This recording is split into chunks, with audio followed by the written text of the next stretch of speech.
We're live. Hey, Bishop. Yes, sir. You got Coach Sewell stuff in front of you. You gonna bring him in? Okay. Huh? Yeah, I got it. Okay. Yeah, I got it.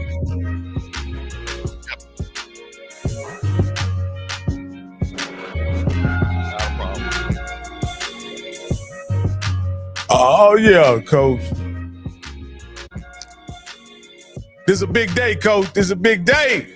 Man, look, we had a week off, boy, and I had a lot of things going on in my life. So I had to get some things straightened out. You know, I tell you what, that cell phone was the best thing they invented.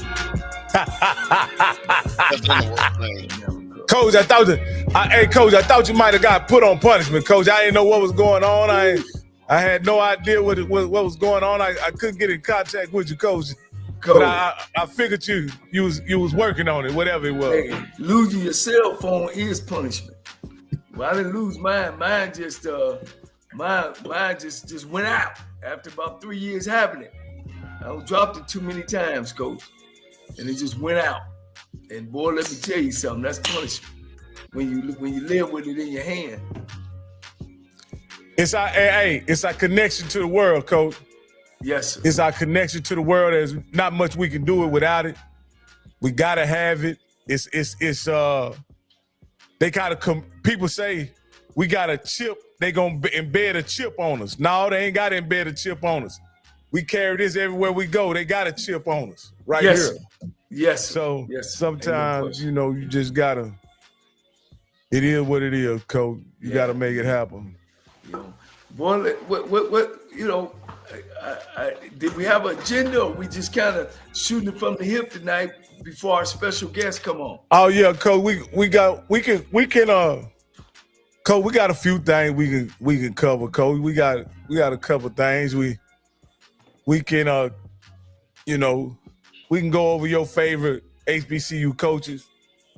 We can discuss those guys, man. But let's do the Super Bowl a little bit. The Super Bowl. Okay, Coach. I think that's good. Hey, let me welcome everyone to HBCU Coaches Corner. I am your co-host, Rocky Miller, along with my partner in crime, Stephen Campbell, the HBCU Unk, the historian himself, the FAMU Rattler. And for our featured host, the reason why you all tune in is none other than the coach himself, the SIAC Coach of the Year, the SWAC Coach of the Year, the SIAC champion, the SWAC champion, none other than our man, Coach Johnny Cole. I don't know where he went to. He was on 5 minutes ago. He left the building, but I'm stuck here in the seat. But, it's a great time to get on back, Coach. And I miss this feeling being with you guys on this show. And I got a lot of calls, man. They ready to go, man. They ready to get this thing back going. And so I'm fired up and I'm ready as well. Oh, hey. So before we get started, I always we may make this a segment some kind of way, because this man keeps his ear to the HBCU streets, right? And he lets us know everything that's moving and grooving in HBCU sports and HBCU culture. Campbell, can you let us know what's going on in the HBCU streets right now? What's moving, what's shaking, what the rumblings are? Well, hold on. Wait a minute. See, this is the AARP section of the Off Script channel. Script been on. He came on early. Talked about some thing. Had Coach Terrell Buckley. Hopefully we'll get to talk a little bit about that Valley. But just one thing, Rocky. Today is your birthday, is it not? Are you not the double nickel? I am the double nickel tonight. The double nickel. See, Coach, you 5-0. Yeah, man, he 5'5". You 5-0, man. No, I'm 55, man. 55. I'm 55. Okay. My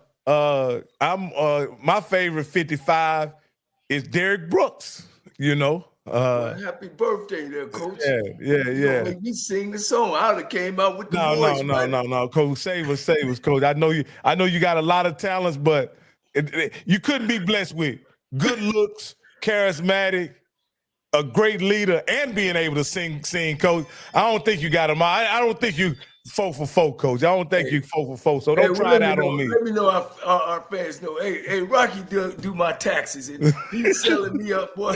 Boy, you got him, man. I've been with you for 5 years, Coach. But I appreciate it, though, Coach. I am good looking now. I appreciate it. Absolutely, man. As a 55-year-old man, it's just good to be here on earth. And with the fact that I have the use of my mind and most of my limbs, well, I guess, let me see, have the use of my limbs and most of my mind. I'll just put it like that. I'm just happy to be here, and it's always a pleasure being here with you guys. It's the highlight of my week. We took last week off because our featured host was having some telephone communications problems, man, and so it just threw him off.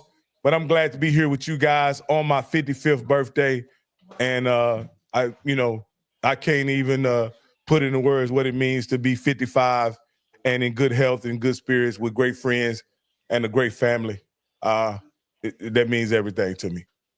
Well, notice I didn't say nothing about no money, but I'll be all right anyway. Happy birthday, Coach. Happy birthday to you, buddy. Thank you.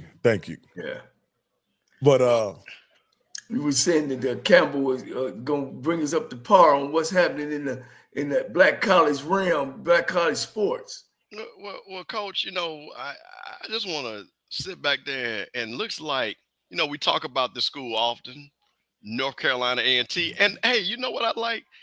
Sean Gill's supposed to be our coach. That's what the people from North Carolina A&T say. He's supposed to be our coach, but now he's their coach. But Coach, you know what he did? Which we talked about this. He has brought Sam Washington back to be an advisor. I like that. Yeah. I like that a lot. Yeah. I think that is going to serve him well. And again, goes back to, once again, Coach, we talk about this all the time. We have so much talent that's on the sidelines that people are not making a call to. But again, Coach Gibbs has a relationship with Coach Washington. I think that's just an excellent opportunity for Coach Washington to come back in, help the team out, build that team. So, Coach, what do you think about Sam Washington coming back being an advisor? And also, what do you think about more coaches getting retired coaches per se, to be advisors like that? I think it's excellent, man. One, Sam gave him opportunity to work. He found a way to give Sam a work, but not more so of that is that Coach Washington, he can come and evaluate and analyze, what direction he's going, because he's been there, he's done that. He could be a great advisor, as well as being able to watch film and see, because Sam Washington was a great defense coordinator. I know I faced him a couple times and struggled. I remember at Alabama State, he held me to 7 points. Wow. Lo and behold, I was playing with my backup quarterbacks because we had suspended our starter and a couple other players. But I don't take anything away from Sam Washington and what he does and what he was. When he was at Mississippi Valley under Willie Totten, that was the last winning season.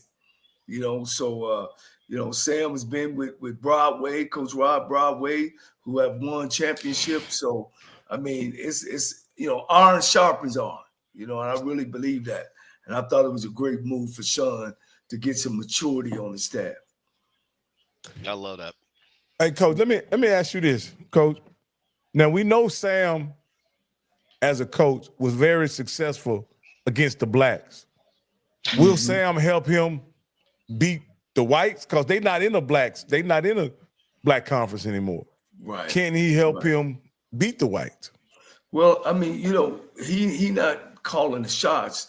He more or less addressing some of the issues, there. Maybe he can recognize, if the defense coordinators is putting the offense in a bad situation and so on with the other. And the other part, when you sitting in that seat, man, you got to have somebody that you can lean on. I've been fortunate enough to have my brother to lean on. and then my college coach as well, or coaches that you've came behind, that you can lean on, that's been in those situations. Not talking about what they heard and what they seen, is actually what they've been in and been able to make those decisions. So I don't think he's there to assist in that directly, but indirectly, I think he could definitely help him out. Yeah. One of the things, and I hear, about the black and white issue, which it is an issue, and most black schools don't beat PWI schools, and I'll give them all a tidbit, and maybe I need to sell some of my information, but you got to make sure that you're disciplined, coach. You got to make sure that your football team is disciplined.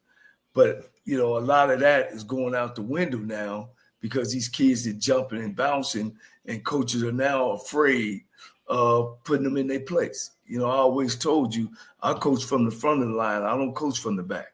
I feel that when I, establish, how the program is going to be, I expected my leaders to be those people. You know what I'm saying? And if they're not, I'm getting on them. I'm not getting on a kid that don't play, that don't, that is not ready to produce, because I want him to learn from the guy in the front. So if I could say, you definitely got to have your team disciplined. And some coaches, man, we do it a lot. Talent, we get seduced by talent. You know what I mean? Ooh, he can run a 4.4. Ooh, he's 6'8". Ooh, but the mother don't want to go to class. He want to fight against the stuff that you do in your program. And, sometimes you got to send them down the road, coach, to make a point. Hey, Coach, let me ask you this about the coaching hires. We all know what's been hired thus far. We all know that for the most part, Coach, we have several coaches that have NFL experience, right? But some of them have very little HBCU experience, okay? Right. Let me ask you this. How important do you think it is to have HBCU experience in order to be successful at an HBCU school? Well, because you know what you're coming into. You know what I mean? You know where the bathroom is. You know that there's some other things that's not in place before you even get to the football field that you got to put in place. I get stuff from people because of my disagreement with these celebrity guys coming out to be coaches. They'll send me some about, one of them taking a picture with the mayor, or one of them taking a picture with the governor and stuff like that. And I'm trying to tell them, this is what I'm talking about. Any football program, legitimate football program, from the athletic director's office to the marketing office, should have all these things in place and ready to go no matter who they hire. So as a coach now, here I am coming in, and I don't know anything about being a head coach. I got to create all these avenues, because that's what a head coach does. The assistants coach the team per se. The head coach push the program together and make sure the program, and I always tell you, Rocky, a program will beat talent any day and any time, man, on a consistent basis. So I think it hurts them.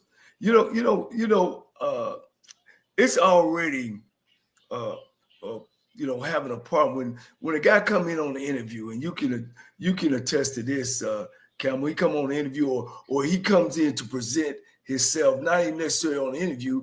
Let's say he's trying to sell something, and he has to get his projector and put this pitch up on the board, and then he's got to be able to go up and talk, right? And everybody looking at him, and he's never been in that situation. Well, that's the same thing with being a head coach. You come in the room, and sometimes you got to put something up on the board, you know what I mean, and write up 22 men and where they go and what direction they go in and everything else. If you can't do that, and the kids start seeing that you don't understand that and you don't know, then how do you first teach your kids, let alone correcting coaches? So if I can't correct you, then what am I saying? And I keep telling y'all guys, this is an egotistical business. It's some assistant coaches, man, or it's just people, period, because it's a people business. Don't like somebody telling me something and you don't know yourself. And then, in the game tight or you fool around. I'll give y'all a story. We're in the championship game. Me and my brother in the championship game. We play at Murray State. It's 4th down. We on our 20. We down, coach. We down. 19-7, something like that. And it's 4th down and 1. And I'm telling my brother, let's go for it. All right. This is my brother now. Y'all know I love my brother. All right. Well, it came down from the top, the defense coordinator say, no, coach, let's kick it. And I'm saying, no, I'm telling y'all, because, coach, we average 38 points a game, all right? So I'm telling them, no. So the offensive line was telling me. You had a play. You had a play, huh, coach? Coach, I didn't know only play. We called timeout. The offense knew what play it was. We going to run power, all right? And coach, my brother said, no, this is my team. I said, what? Coach, I went 10K crazy. I threw my playbook off. My bands went off. We called timeout. I heard that my mother in the stands said, "Look at that Johnny, he's showing out again." And then one coach, named Willie Jones, who was a mentor, LC's mentor, was on our staff. He came down and, man, gather your stuff. Get your stuff, man. And then my brother came back and put his arm. Well, what we gonna call? I said, coach, we gonna call power. It ain't no tomorrow. And man, we ended up calling power. Not only did we get the first down, we went on and got a touchdown. But some people can't recover from an incident like that. You see what I'm saying? I give you a couple incidents where, I actually bumped chests with coaches and fired them till we got back to the school. You know what I mean? My defensive coordinator, Mississippi Valley. We play in Mississippi Valley State. We had some kids that did some things wrong the night before. And I'm like, hey, with a kid, our starting linebacker, no, he's not going to play. And he was with one of the trainers. She not going to train. All right? So I'm sitting on the bus, and they in there taping him up. And I said, look, he ain't going to play. My defense coordinator felt like that was bull crap because we're on the run to win the SWAC conference. And I said, bullshit, he ain't playing. And so I went on the field. He calls a meeting with his defensive staff. And I'm like, well, it's time to stretch. Damn it, I done made the decision. It's time to stretch. Defense staff come on the field. We meet at the 50-yard line, Bishop, and we bump chests. And a lot of underlining things were said up underneath that, But at the end, I said, this is my team. You know what I'm saying? This is my team, and damn it, what I say, go. I actually had to get the cops to put him off the field, coach. And the cop was hesitant. He felt like, because he loved both of us. And I said, look, do I need to call the president? Because I will. And coach, he ended up going to the stands. We win 30-0, coach. We still on our way, man. We come back. The kids was feeling bad. I'm feeling bad. I know he was feeling bad. But I wasn't going to let him back. But when I seen those kids, man, they want to play for him. And I swallowed my pride, and we went on, of course, to win the SWAC. But some people can't recover from them incidents. You know what I'm saying? It's an egotistical business, man. And if you don't know, and I know you don't know, that's a hard pill to swallow, coach. It's a hard pill to swallow. Coach, it sounds like sometimes coaches not only have to coach players hard, you have to coach other coaches hard to get the best out of them. But that's the head coaching job. And we talk. I told you guys about another coach I had talked to this season, who had came to me and confided in me about, his coaches are playing the wrong people. And I'm saying, coach, either they gonna get you far, or you need to fire them. You know what I mean? You are the head coach. You the one got to make the final decision. I heard Deshaun's talk about he's gonna hire some older coaches and they gonna coach the team. it's gonna come a time when you're going to have to put your big draws on and be a head coach and make a decision. All right, Coach. Our featured guest has arrived, and whenever he's ready, just give us a thumbs up. Coach Campbell gonna introduce him, but I want to tell you how I met him as a young coach. Okay. He was coaching at Prairie View, and the day before we had the banquet, the Labor Day Classic banquet, and I was just saying, how can they win? They bringing all these people from DC area and everything. Boy, they took it personal, Coach. They took it personal, man. We was kind of at the half on the football field, boy. Them young coaches, boy, they were ready to jump on me, Coach. But I kind of got away from them, and then end up, down the line, we ran into each other at a coaching convention, and I started talking to them, and they understood where I was coming from, man. And I like cocky guys, and I think it's an asset. I think a guy with confidence is an asset in this game we call football, this game we call athletics. And I love this guy, and I love him from afar. He don't know that, but I'm gonna let Coach Campbell bring him in and give some of his background. Well, we are happy to have, because this is HBCU Coaches Corner, because guess what? We have actual coaches here. So we are proud to have. And you know what? I'm going to ask him, because I've heard this first name pronounced Antone Sewell, but he is the assistant head coach and defensive coordinator of those Morgan State Bears, and a proud alumnus of Bowie State University. So we have got Coach Sewell here, and he's going to tell us why they're going to win the MEAC this year. Well, they come out with fire on you, don't they, Coach? Listen, as I was riding home, I had to tell myself, I said, okay, I'm going on Johnny Cole's show, so I know somebody gonna try to bait me into saying something, and I got to maintain my composure, similar to like I was able to hear the story you told, and as I told you when you and I finally talked about it, man. Me at the time, I'm 20-something. I got dreads down to my shoulders, and I don't even say East Coast, because I know everybody from Texas consider us East Coast guys, but at the time we called it DC metro area. Now it's called DMV. We don't consider ourselves East Coast. East Coast is New York and Philly and all those kind of guys. We are a region within ourselves. And as I told Coach Cole, man, I just wasn't. As I did my research, I kind of found out that's kind of just how things go in the SWAC. Guys talk trash and sling mud at each other, and then go out and have a drink later on that day. And and wives and kids hang out. I wasn't necessarily used to that, so I'm like, man, hold up, who is this dude coming in here talking crazy to us? Like we're not going like that. Hold on, it's gonna probably be a couple guest appearances by my 7-year-old as well. It seems like he always has. Hey, we got a kid-friendly show, Coach, so it's all right. He always has he got every issue in the world. Anytime I get on Zoom, I put both your pencils inside your red notebook. So we just coming home from basketball Shout practice, out for fatherhood.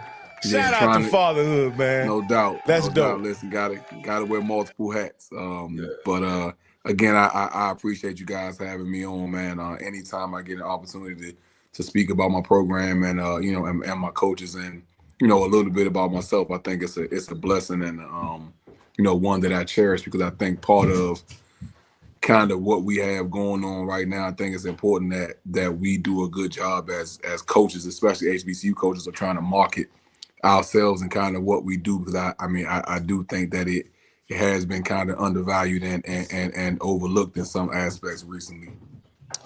Hey, Coach Sewell, my name is Rocky, man, and I'm a huge HBCU fan. But the first thing I got to ask you is, you guys won a championship at Bowie State a couple years ago. Three of them in a row. Yeah, but only one of them. Okay.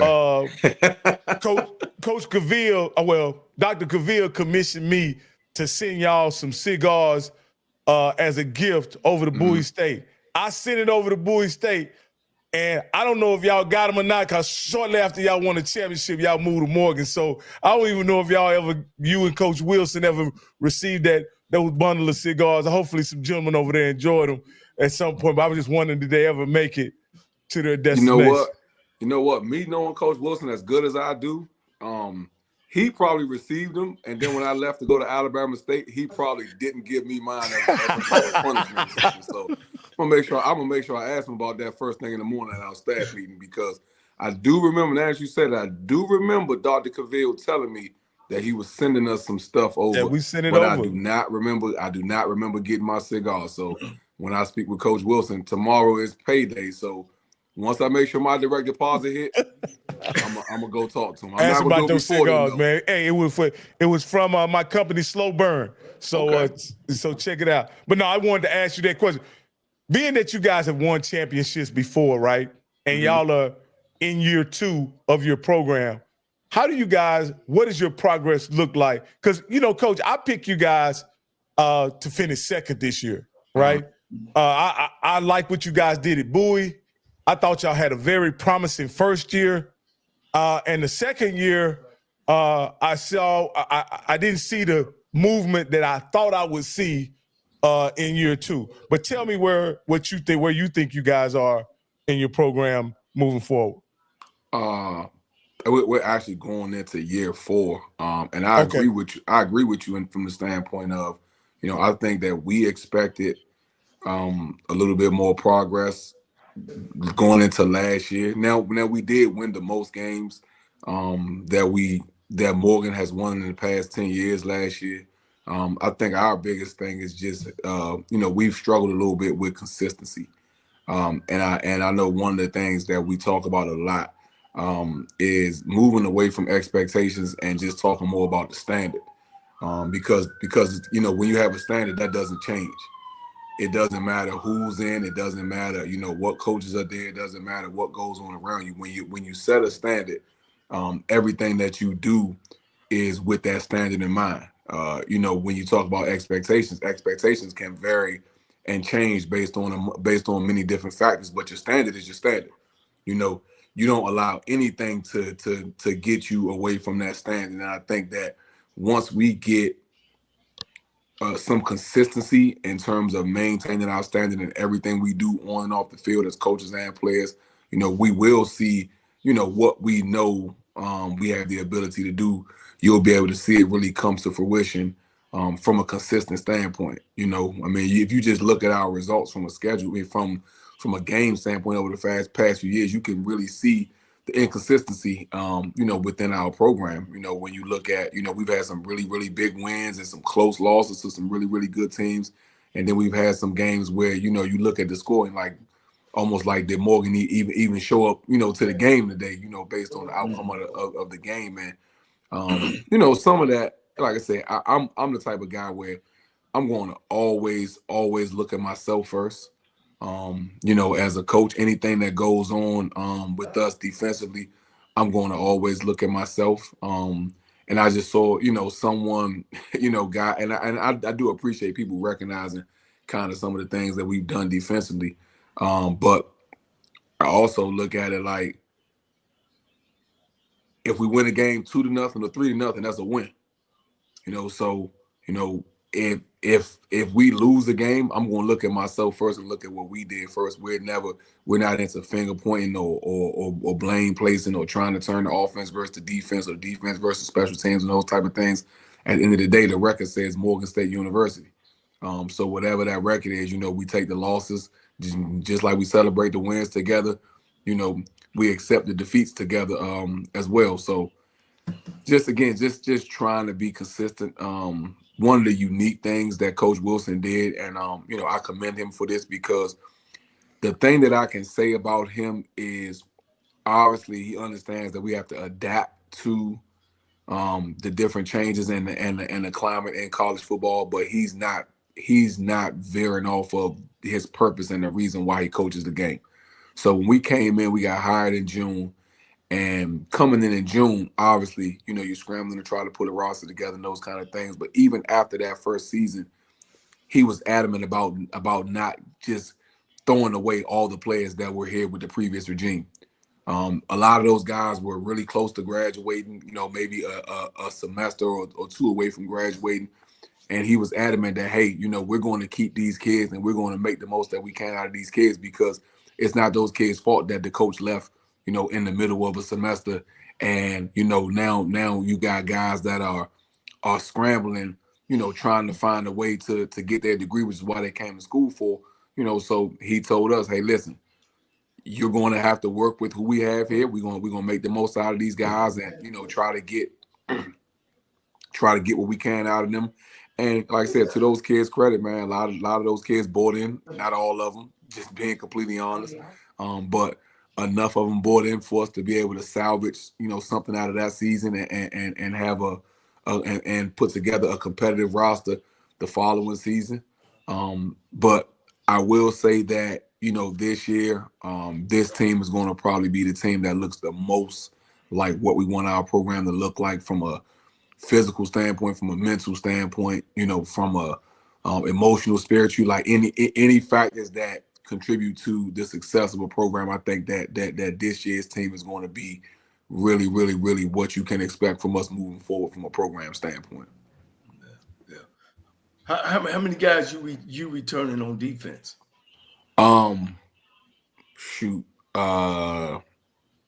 We lost our entire secondary. Oh, wow. We lost Elijah Williams, who was Defensive Player of the Year for the MEAC. Wow.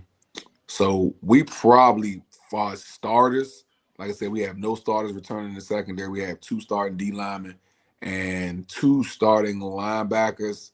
1 full-time starter and then 1 guy in Eric Hunter, who probably would have been one of the top linebackers in all of FCS this year. He actually had a shoulder surgery in the offseason that kept him out most of the year. And by the time he got healthy, we just decided like we weren't going to waste his senior year on just a 5-game schedule. So he actually played for us in the last 2 games of the season.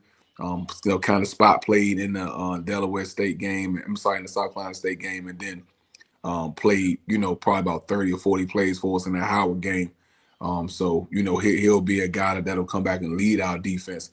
But I mean, when you look at our numbers, secondary wise last year, I'm going to miss some of those guys being around, but it gives us an opportunity to really have a fresh start at that position. And I think with the guys that we brought in and a couple of guys that were backups last year stepping up to some larger roles, I think we'll be much better in that area as well. Yeah. Coach Sewell, I'm gonna pivot a little bit, and one of the reasons why I started this show and talk with Rocky and of course the Bishop is to I think you're a fine guy. I think you're a guy that I think look down the line and have worked your way up, and hopefully one day your name will be called. Put on your let's look outward look of Coach Antone Sewell, you as a head coach. What in the first 30 days, if you had that spot, what would be important to you in the first 30 to 60 days? This is obviously, I know a question that comes up a lot in coaching interviews, and I've been advised to answer that question a certain way by different people. But for me, I think the most important thing, man, I think the business that we're in is still about the players. It's still about the kids. I think one of the very first things that I would do in any head coaching position is try to get in front of the team.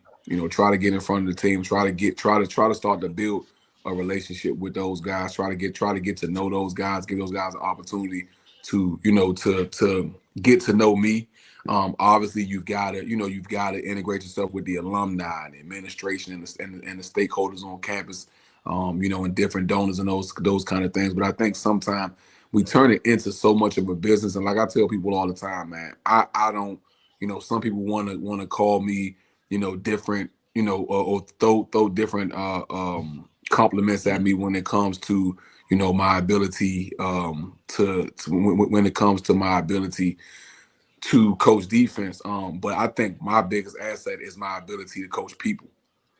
So I think getting to know the team and obviously putting together a great staff and giving the guys who are there an opportunity to speak with me as well, because I think sometimes when people come in, you have your mindset on the guys you want to bring in and those kind of things. But I think it's important to recognize that, you know, when the coach leaves, there are always a few coaches out there hang around and kind of keep everything together, and you know, maintain a relationship with the student athletes and those kind of things. And you know, I think that it's important that you know, sit down and have a conversation with those guys as well, even if you plan on moving on from them, just to kind of, you know, let them know what your reason is, or you know, maybe hear them out. We're in a situation now, I know defensively, where coming into Morgan, we kept my cornerbacks coach Omar Smith. He was a guy who really held everything together during the transition from when Coach Wheatley left and when Coach Wilson took over.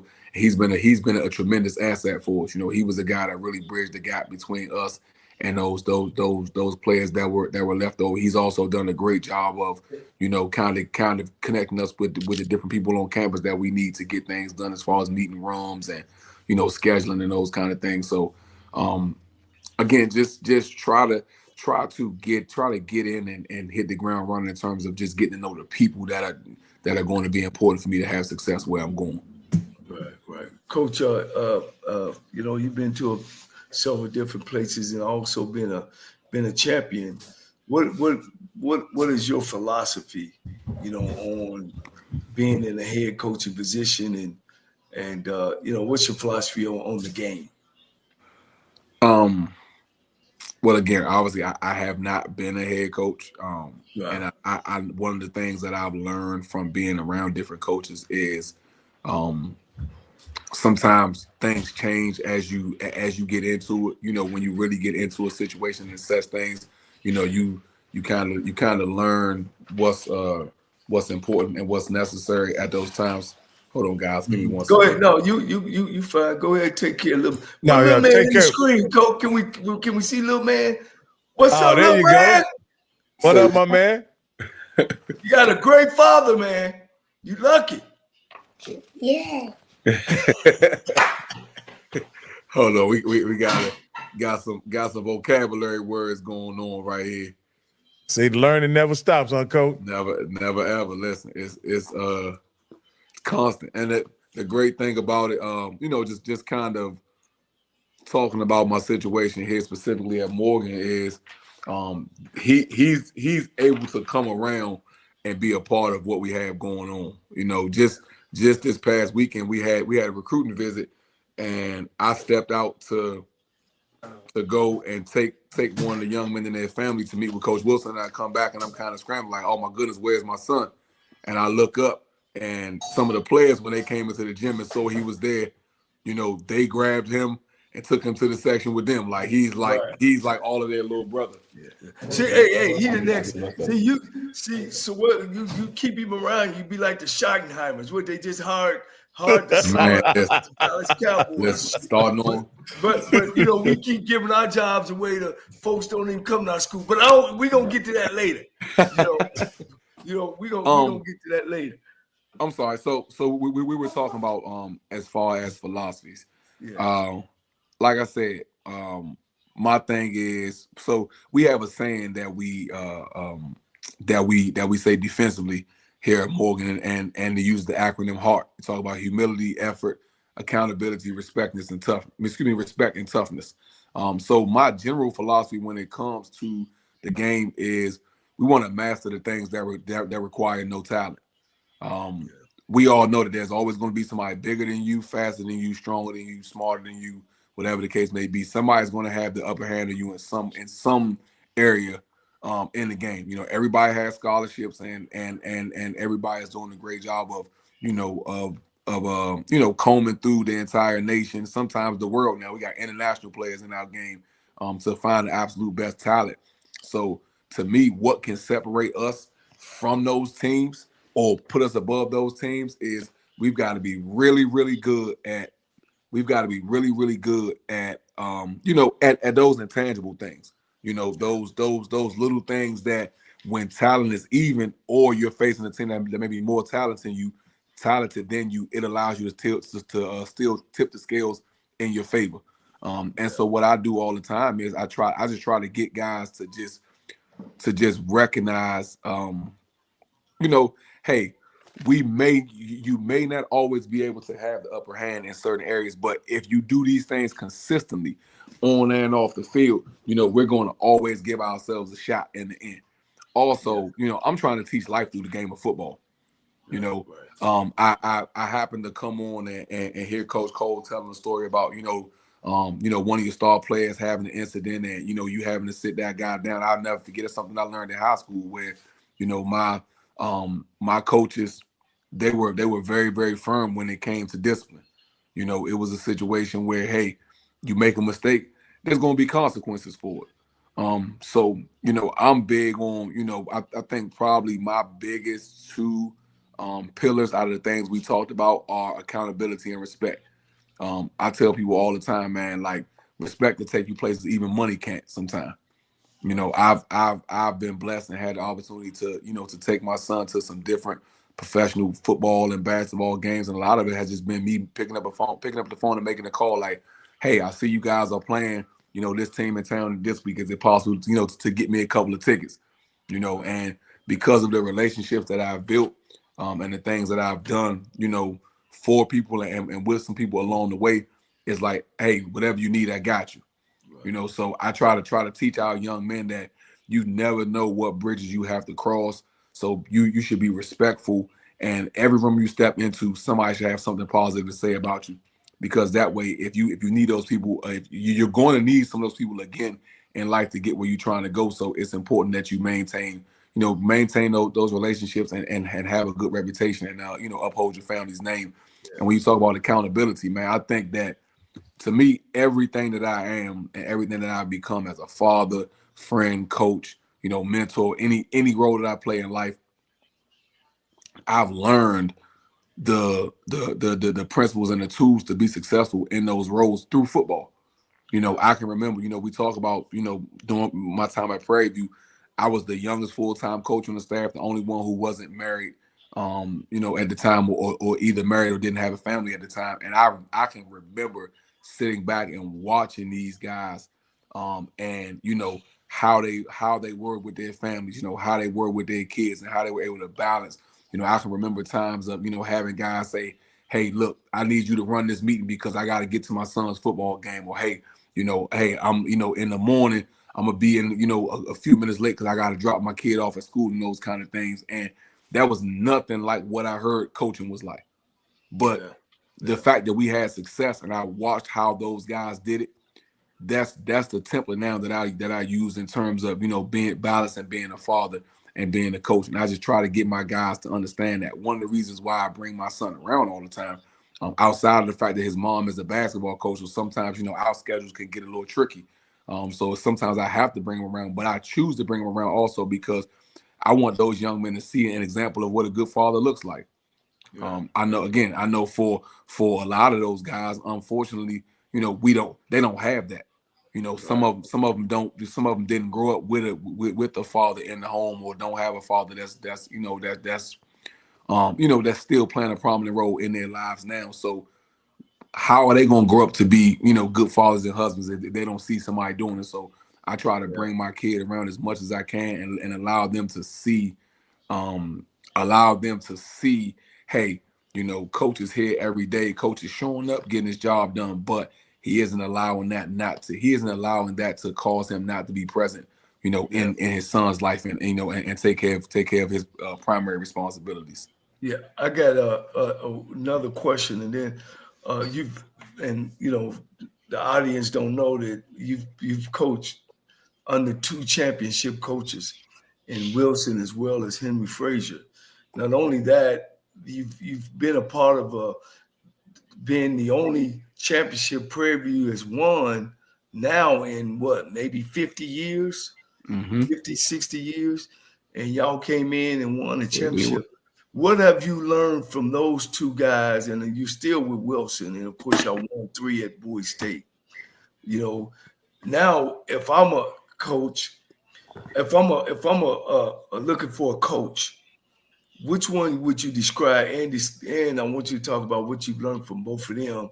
That I need a coach. I'm a perennial losing team, and when I look at your resume and I look at Prairie View, they had 8 losing seasons, didn't win a game.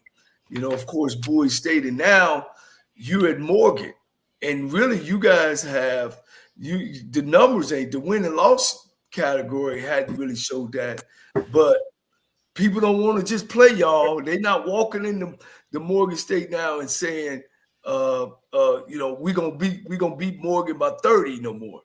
I think you guys have gotten a lot of respect, from winning them championships at Boyd with Coach Wilson. So you have Coach Frazier, Coach Wilson. You've turned programs around. Kind of go through that and what you've learned from those two gentlemen.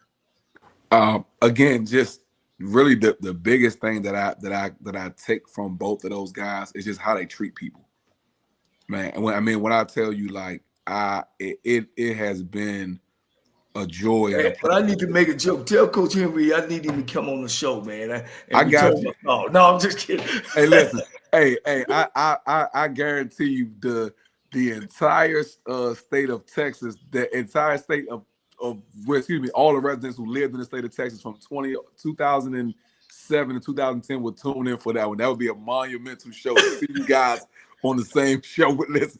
Anybody who attended some of those press conferences would be probably pleasantly surprised at that one. Tell him I didn't mean it, man. I forgive it. I know. Charge it to my head and not my heart, man. He is probably most people who are around him now probably wouldn't believe he's the same person, man. He has changed and grown so much. All of us have, obviously, but he's Dr. Frazier now. Dr. Henry Frazier, yes indeed. But like I said, the biggest thing I learned from both of those guys is, man, just how to treat people. I watched and I'm sure you guys probably saw the same thing. We never had the most talented roster during our time at Prairie View. Yeah. We were probably one of the smaller teams. We weren't extremely fast. But when you talk about a guy who can sell water to a well, I mean, like, we would be in places sometime like recruiting or like alumni events, and he would be talking, and I know, and he's not lying, but when you talk about selling the dream and some of the stuff he's saying, I know it's far-fetched because I'm in the room.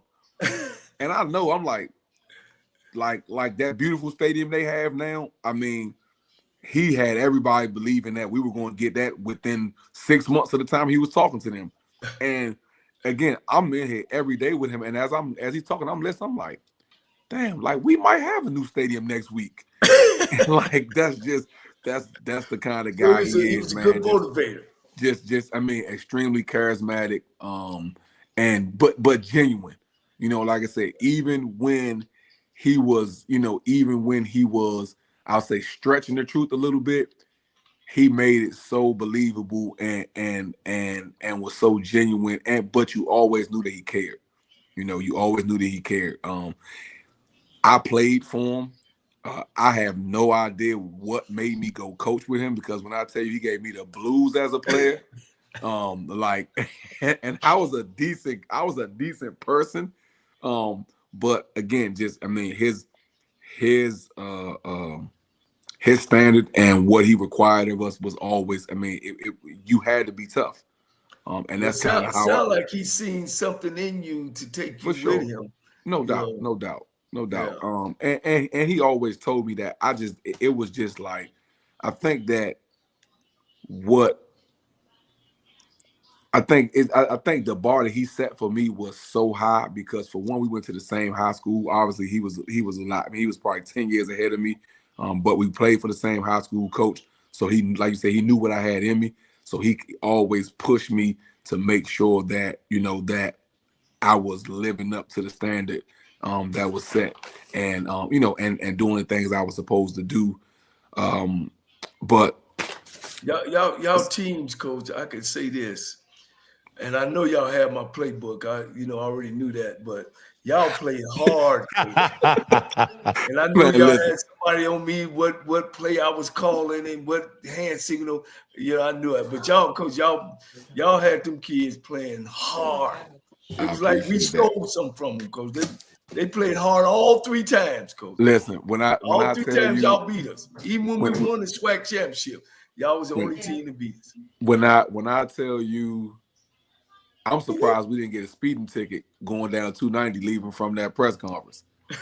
That was probably one of the best practices we had because he took that and that's who he was. Like almost if you watch the Michael Jordan special, The Last Dance, like how he said, like how everything that happened, he said, I took that personal.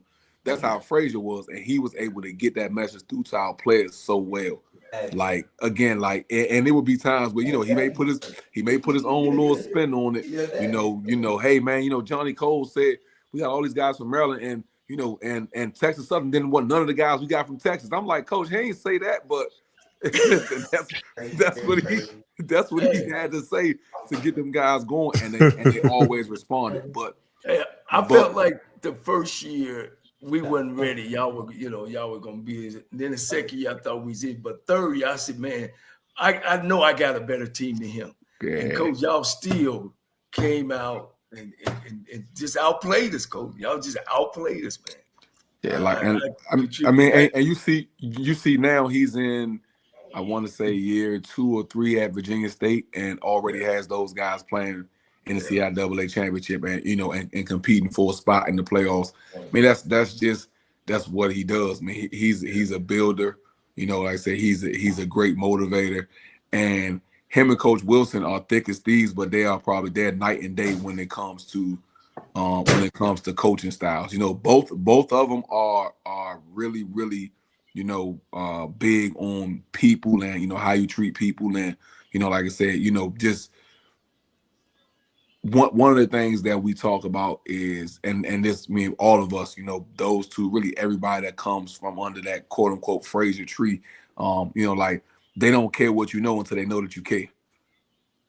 So one of the things that we're big on is just really, really like wrapping our arms around our kids and showing them that we genuinely care about them, we love them. And it's and to be honest with you, it makes it hard for us in this environment because it's not like how it was in the sense of during those days, you got back from kids what you gave them. Nowadays, I mean, you can love a kid and give them everything you have, and kid has success and he's in the portal. Yeah. So it's a little difficult to continue to because it makes you feel like, hey, did I do all this for nothing? But you realize that, there are going to be some that are going to be appreciative for what you're doing. There are going to be some that are going to, that need that, and you continue to do it, because that's just who you are. You can't be fake or phony in this business, to me, and think you're gonna have success. Definitely not on our level, because we're still, even though HBCUs are kind of getting into the NIL and the revenue sharing game a little bit, we're never going to be able to compete with some of the bigger schools when it comes to that. So we can't just look at it as straight up business. We've still got to continue to do what, in my opinion, HBCUs are designed to do, which is help young men to grow and nourish them and help them to become men and be successful and and contribute to our society. And also obviously win football games at the same time. But again, the biggest thing I learned from both of those guys is, man, like just how to maximize what everybody has within them, whether it be players, coaches, trainers, managers, those kind of things. There were times where I've watched people do things, and in my head, I'm like, oh my goodness, like coach is about to explode. And I've watched, how they approach it and almost like, like killing them with kindness. Right. And because of that, like I said, that to me, that's why both of them have had tremendous success. We've never had super complicated schemes and, been super innovative on offense or defense. We just go out and find people that really, really want to be, within our programs and just push them to the max. Yeah. Well, I'm gonna turn it over to the guys, man. Like I said, I know you got a future, and we're gonna get into some other stuff if you got time to stay around. Coach Campbell, go ahead. Now, Coach, I have followed you, always been impressed. But the one thing I have noticed that you are very active on social media, and that you don't have a problem having discussions with people. For sure. on various things. Actually, I looked and I said, wait a minute, I think me and this coach have had some discussions. We probably have. Yeah, we have. Because but this ain't about me and you. This ain't about me and you. But this is something I'm gonna put this up on the screen. Let me see if I can share this right here. Let's see here. There we go. Right here, Coach. Can you guys see this? We can't see it. Okay, wait a minute. It's coming up now. There you go, right there. This is our coach. Yeah, this is our coach right here, Coach. And Coach, there was a lot of talk of new coaches that were former football players that, one at Delaware State, one at Norfolk State. But Coach had to kind of let them know. He had to stick out his chest out there. He said, I'm looking forward to the competition. It's a moot point if we don't have good showings against these teams. I hope they don't assume that we're sweet because we didn't play or have long careers in the league. Now, Coach, you got a lot of burn off of that tweet now. Man, listen. You got a lot of burn. So now, Coach, now, wait a minute. I'm going to set this All right, up. we opening up the doors. Yeah. I got to set this up. Go ahead. I knew it was coming. I'm ready. Yeah, Coach, see. Hey, and I must say, it was retweeted by his favorite AD. But go ahead. We're going to keep it moving. We're not going to go there. We're going to leave that alone. But, Coach. Because that's my girl now. Coach, like I said, we've had discussions. We good. This 2025. We need to be at peace. For sure. So my thing is, Coach, you all finished third, played hard in the MEAC, but now they got people putting y'all down at fourth and fifth now, Coach, because he knew Coach. So tell us why, that you felt that you needed to respond. And also in the room behind when y'all locked those doors and y'all heard all this fanfare of Delaware State and Norfolk State teams that y'all have consistently beaten. What did you guys think about this overall and the fanfare they get, and what made you post this tweet? First and foremost, man, if we don't know it or didn't already know it, some things came out today that that you guys, president, is trying to do, and so I say that to say I'm not here to try to knock any black man, black coach that's who has an opportunity to do what we do. Let's make that clear first and foremost. Ironically, I was actually reached out to Deshaun Jackson when I first heard the news, because he and I have been going back and forth about trying to get some kids, trying to help us to get some kids from out there on the West Coast. So I'm happy to see I'm happy to see both of them get opportunities. But all I was saying was everybody is. Everybody is there really has been no neutral opinions when it comes to the NFL coaches getting the NFL former NFL players getting opportunities. Like everybody opinion has either been they love it or they hate it. I don't have a true opinion on it because my opinion is biased, because I look at it like I'm a person who people speak about that quote unquote deserves, and I'm not big on using the word deserve, to be honest with you. I feel like you get what you earn, so to me, I have a 7-year-old. In his mind, he deserves certain things, and I'm trying to teach him, hey, trying to put some things in place where, hey, you're gonna earn these things. Like certain times I'm gonna give you things, but certain times you're gonna have to earn some of these things that you want. So I don't look at it like, oh, somebody took an opportunity that I deserved, and so on and so forth. All I was saying was, if you are a coach that's in my position, or a lifelong HBCU coach or a lifelong college coach, period, and you feel as though these guys are skipping the line, or they're moving the goalposts in terms of what's required to be a coach, and so on and so forth. They are. My thing with that is, if they come in and Delaware State and Norfolk State are 1 and 2 in the conference this year, then who's right? Coach, I want to stop you right there, Coach. I want to stop you right there. The reason why we're experiencing this is because the coaches in 2020, 2020, 2021, and 2022 could have stopped all of this. They could have stopped it all. That's true. But they didn't. True. Exactly. So that's why I was saying, like, what's the point of getting up in arms when we have the opportunity to line our teams up against these guys and show that, hey, we can coach? And that's what I plan to do. I plan on using that. I plan on using that opportunity as a platform to show, hey, guess what? Those guys are great at what they do, but I'm on this other sideline and I'm pretty good at what. That's it. You only had. Hold on for a second. Let me step in while he fatherhood. Are you speaking of Deion Sanders again? You talking to me? Sanders, no, I'm talking to Rocky. Is he speaking that during that time Deion Sanders came in and won the championship?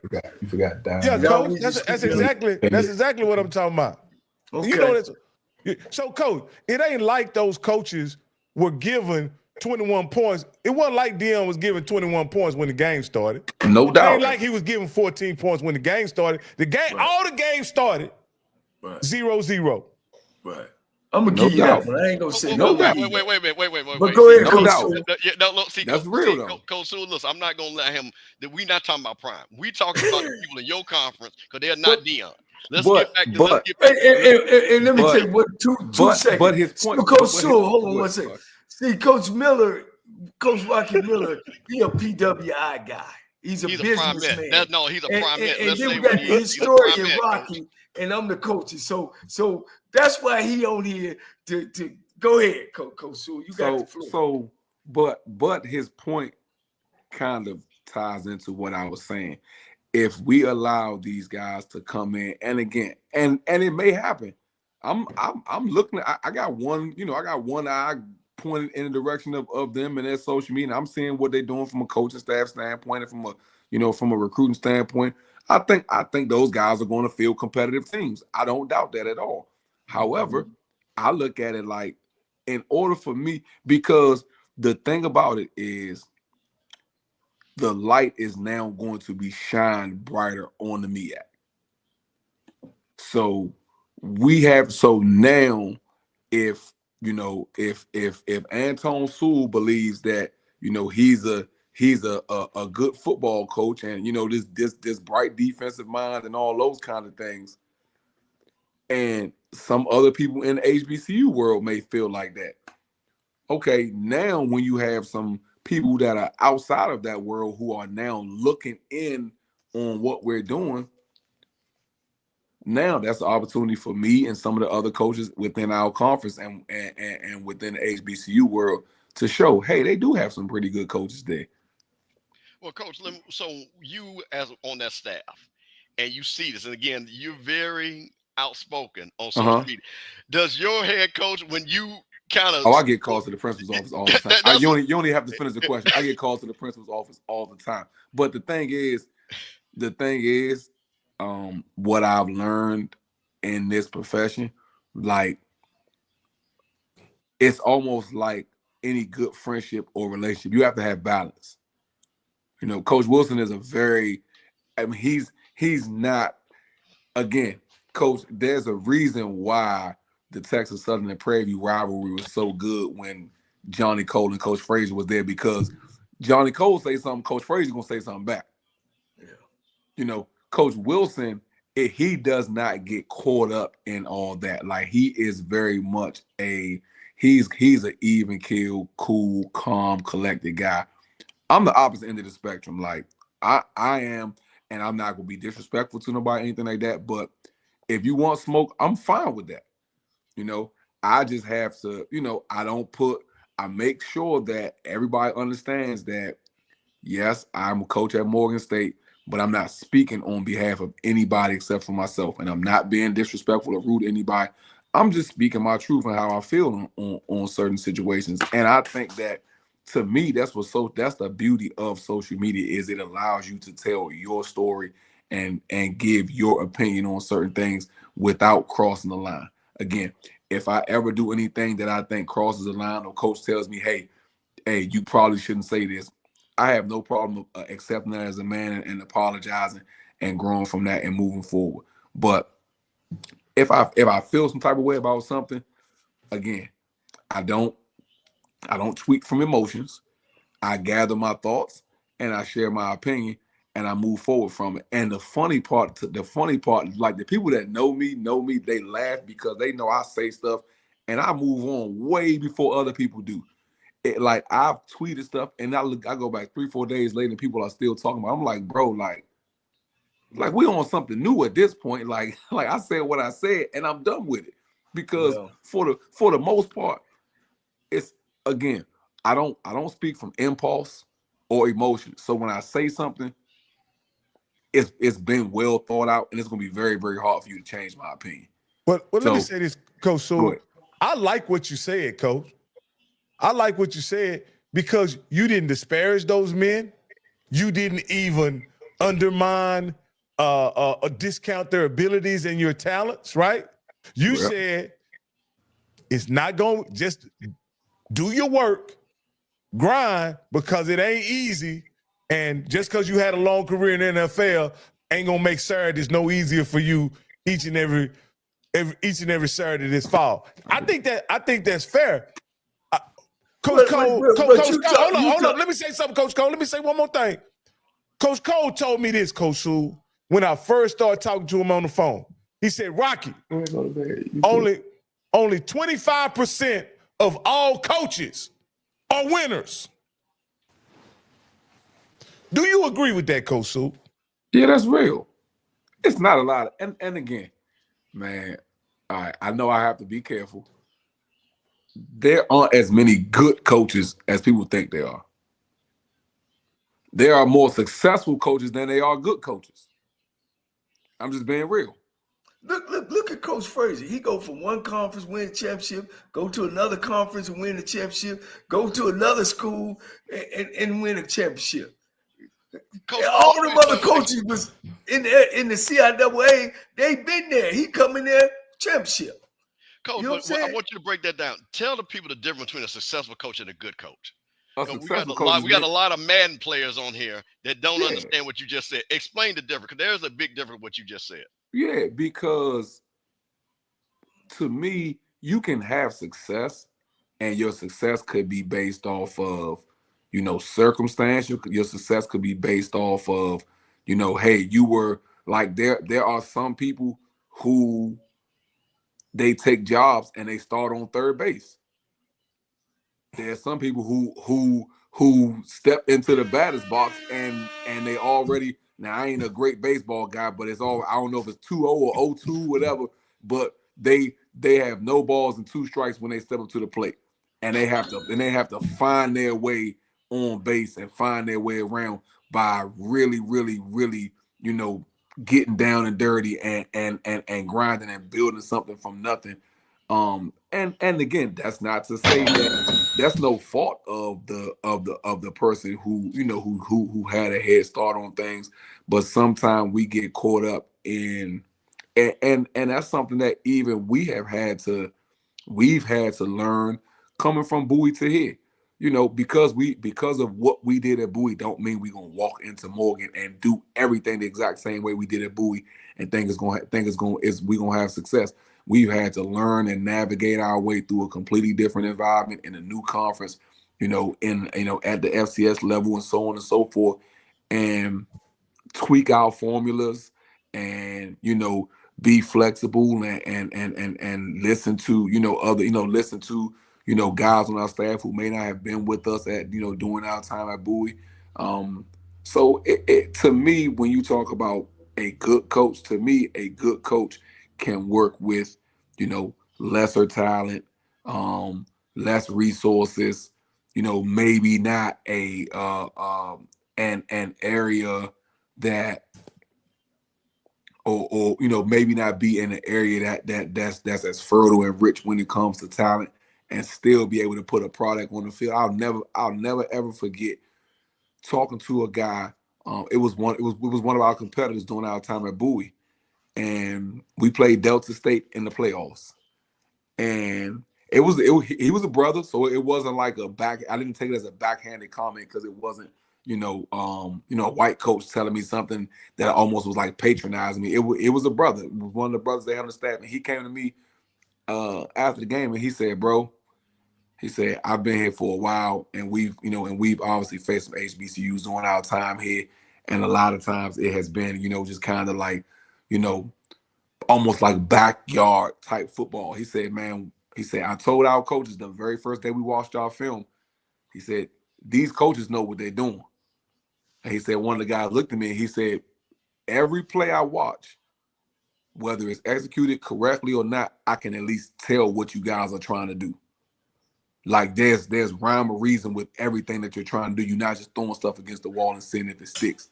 And to me, that's why I consider myself as a good coach, because I'm coaching from logic and using ration when I'm coaching. I'm not just coaching off emotion. It's not just like, oh my God, they got 2 first downs. Let me just blitz the whole house, knowing I don't have 4 DBs that can cover. It's not like, again, if you look at kind of our track record at Bowie, and even what we've done now at Morgan, if you look at our schedule, we are forced to play some of the top teams in FCS football every year, because the MEAC only has 5 teams, and from a proximity standpoint, the closest teams to us FCS are what? CAA teams. If you take away the conference that has North Dakota State and all those guys in it, which conference has the next most teams in the playoffs every year? The CAA. So we've got to go play Richmond and Stony Brook and Towson and Delaware and these teams every single year. So we get tested every single year. And even though we have not been beating those guys consistently, we're always competitive with these teams every single year. When we go play Ohio this past year, we held Ohio to their lowest point total of the whole year. Ohio University won the MAC championship last year. So again, I think that we have shown as a staff that we are able to, for one, acquire talent, but also to be able to maximize that talent when you get those guys within your program. And I think that's what good coaches do. But that's not to say, now again, I ain't hating. I don't think the guys that win championships because they have more or they're giving more, I don't think they care whether or not I say they're a good coach or not. I think they look at them rings and them trophies and they consider themselves good coaches, and I ain't mad at them for that. But coach, I have this description that I give some coaches, and I call them trust fund coaches, meaning that they roll into situations that are already set up for success, right? And then there are other coaches that roll into situations that they fighting from the bottom up. You understand what I'm saying? Meaning that, and it seems that a lot of times coaches are generally all judged the same, but I'm glad that you brought up the nuance between not all jobs are equal, not all coaching opportunities are equal. So, coach, let me ask you this here, because I'm gonna say this. 4 coaches have come on this show unemployed, and 4 of them currently are head coaches on Division I programs right now. I'm not saying it that we had anything to do with. So you saying there's no correlation between the two? I don't know. Coach Cole books the interviews. We ask the questions. That's how it works. So I don't know. But this is what I say, Coach. Do you have a preference of a coaching job when you go to it? Would you rather have a trust fund job, or would you rather build something from the ground up? Oh, no, I don't have a preference. No, I'm not. My aunt, I was raised by my 2 grandmothers and my aunts. And my aunt would always tell me beggars can't be choosers. and that saying has stuck with me for my entire life. And I'm not saying I'm begging. I think I'm in a great situation. Like I said, I get to work for a guy that really believes in me, and I don't have to look over my shoulder every time we give up 30 points and think that my job is on the line. I get to raise my son. I get to take my son to school and pick him up from school and take him to football practice and basketball practice pretty much every day. So I'm not running to a job. I think a lot of people are more disappointed than I am every offseason when they don't hear my name being mentioned as a finalist or a candidate for a job. I'm good. I believe that what God has for me is going to be. When my time comes, I do plan on making the most of my opportunity when my time does come. But I'm not in a situation where I'm going to say, hey, I want to have this job with these things in place, so on and so forth. Now, I'm smart enough and I have enough smart people around me where if I am presented with an opportunity or, the potential of an opportunity, I'm going to make sure that it is something where I feel as though I can have success. And I think that's important to say, because what some people consider a good job may not be a good job for you. If you talk about, certain things like regional ties and, alumni support and those kind of things, so different people need different things.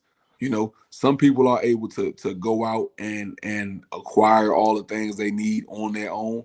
And some people need to have, kind of things laid out for them and already in place where they can come in and just coach, per se, just do X's and O's and, run staff meetings and those kind of things, where you have some other people who just say, hey, just give me a job and I'll make the most of it. I believe I could be successful in either one of those situations, so I don't necessarily have a preference. Yeah.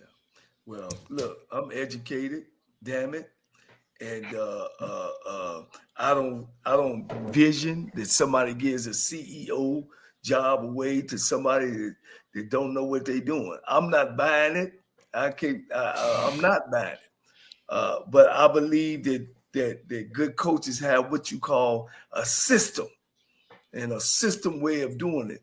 And anywhere he go, he puts his system together and he tweaks it. I feel that Coach Frazier has a system. I think Coach Wilson has a system. I think Trey Oliver has a system. I think Chennis Berry has a systematic way that he does stuff.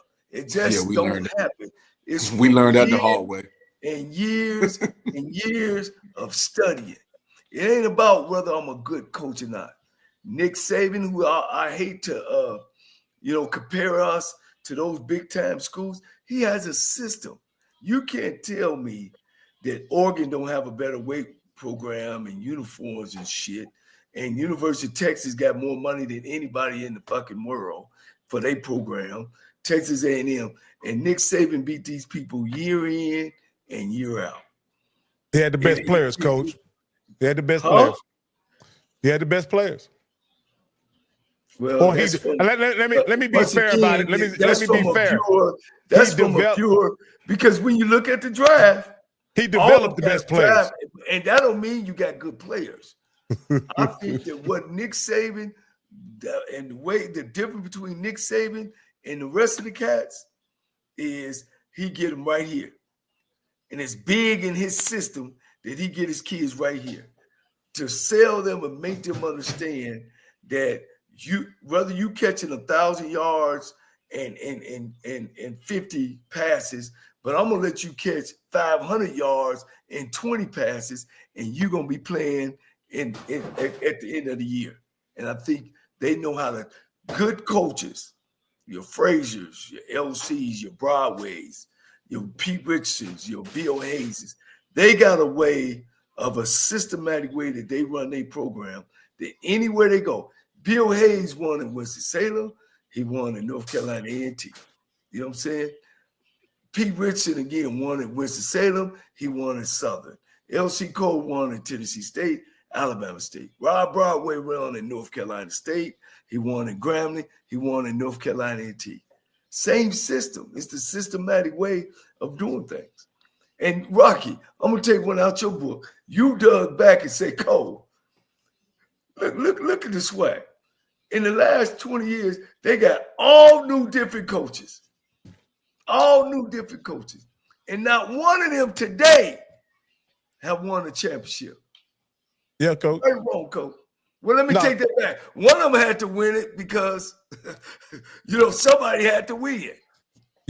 Coach Cole has got in a lot of hot water, Coach Sewell, because he mentioned No way. Yeah. Because he mentioned that a coach was the best of the worst, right? Now, I believe that Coach Cole didn't mean it to be disrespectful. He was just saying in the league where everyone's a first-year coach, right? And none of those schools beat the other division very much, that league or that division was just not very as competitive, and there's some proving that needs to be done. But the coach took it personal. I'm going to ask you, Coach Sewell, if you won a division as a first-year coach amongst all first-year coaches and you got blew out by the championship team twice, and how would you one take? of them had a winning record besides you. Go ahead, Cole. I want to add that. I'm sorry.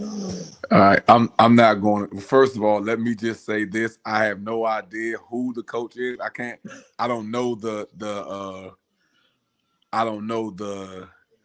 league or anything. So whoever this coach is, I don't know who you are. So don't get mad at me. I'm just answering the question.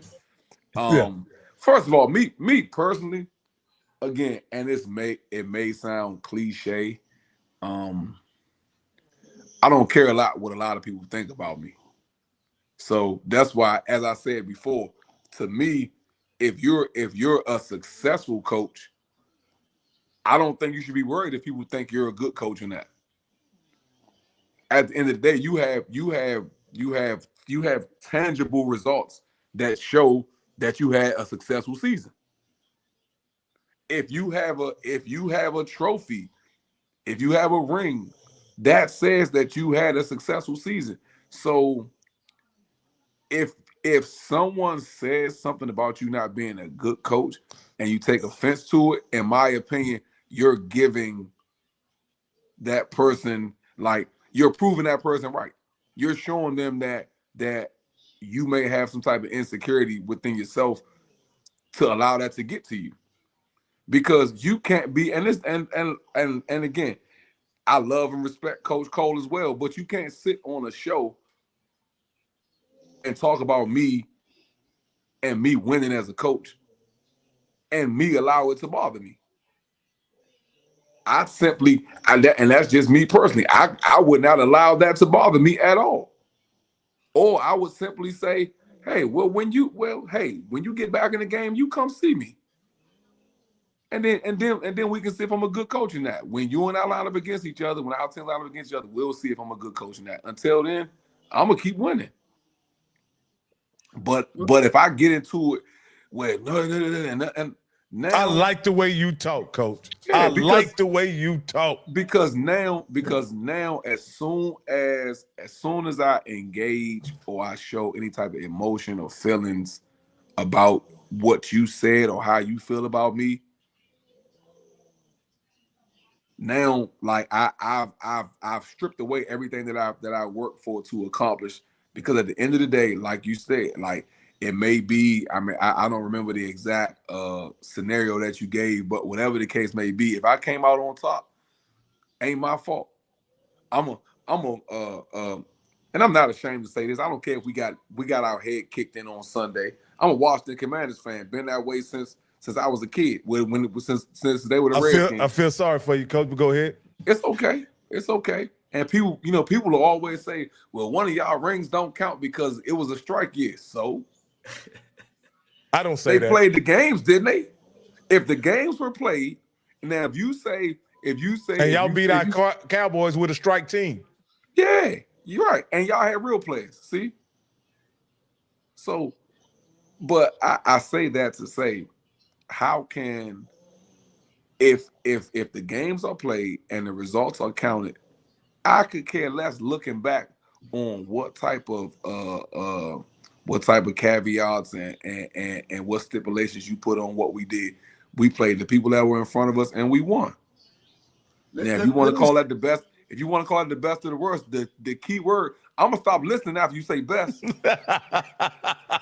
let me say this in defense of myself, is that I'm on a show that I am pushing African American guys, HBCU guys as well. But to make the show legit, to me, is to tell to tell the truth the way I see it. And it definitely was nothing personal. And I think in the content of what we were talking about of grading coaches and seeing where everybody were, speaking of that side, that side wasn't doing very well and haven't been doing very well. Then here come a guy comes in his first year, and win it. It says a lot about him. and it says a lot about the statement I made. Man, this side hadn't been doing well at all, and you come in and you win it. Unfortunately, don't be upset at me, be upset at them. Maybe they need to get off their butt and start winning some football games.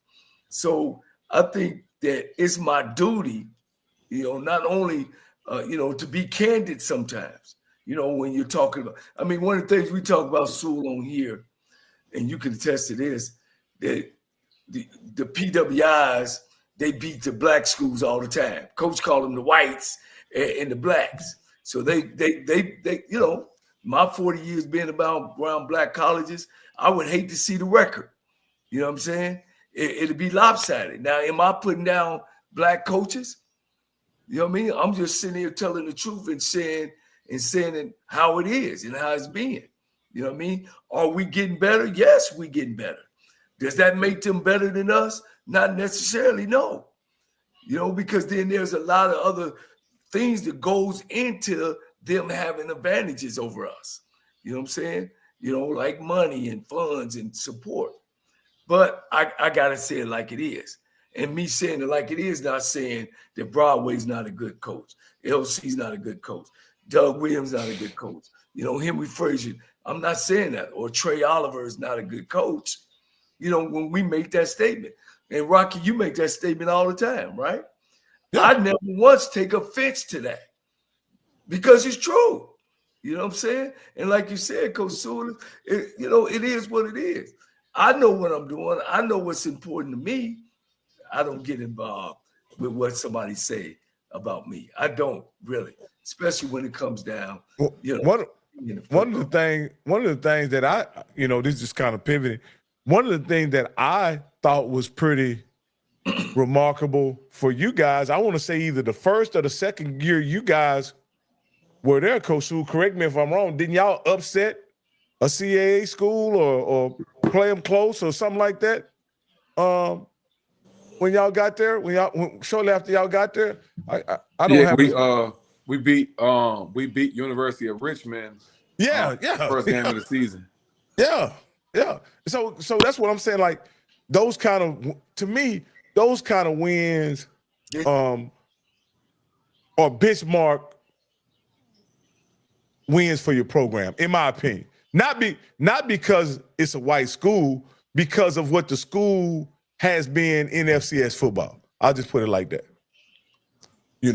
That same school would later beat North Carolina Central in the playoffs, wouldn't it?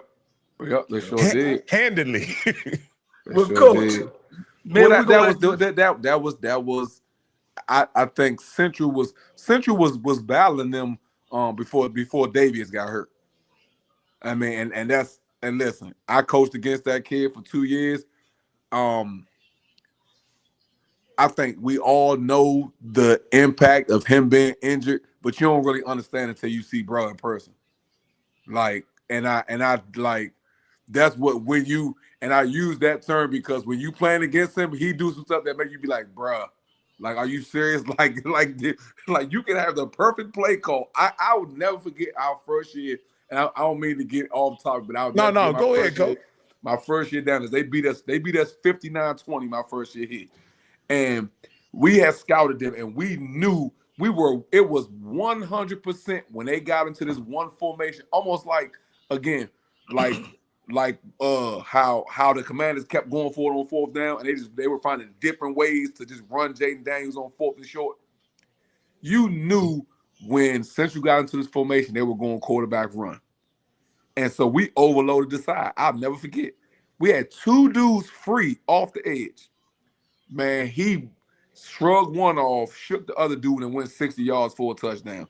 And at that point, I knew before they played Jackson in the Celebration Bowl, I told all my friends and all my former teammates in the group chat, oh man, Jackson. I said, let me tell y'all something. I said, until y'all see this quarterback from North Carolina Central, y'all can don't place no bets. Don't say until you see this dude play, do not assume anything. Like, that kid is really, really special. So I say that to say, like, I don't think Richmond was 2-3 touchdowns better than Central if he plays the whole game. Okay. Wow. Yeah. Wow.